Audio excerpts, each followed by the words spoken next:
আসসালামু আলাইকুম রহমতুল্লাহ। কি কি পশু কুরবানি করা যাবে না?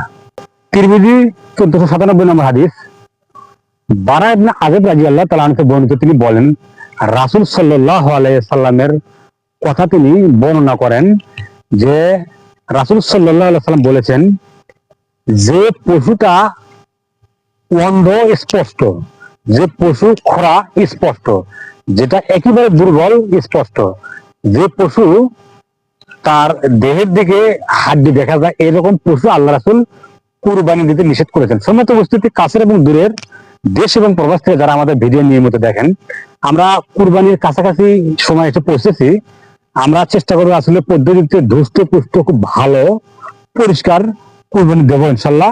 আল্লাহ প্রত্যেকটা মুসলিম যাদের সামর্থ্য আছে তাদেরকে সুন্দরভাবে পশু কুরবানি করার তৌফিক দান করে দেওয়া। আমিন।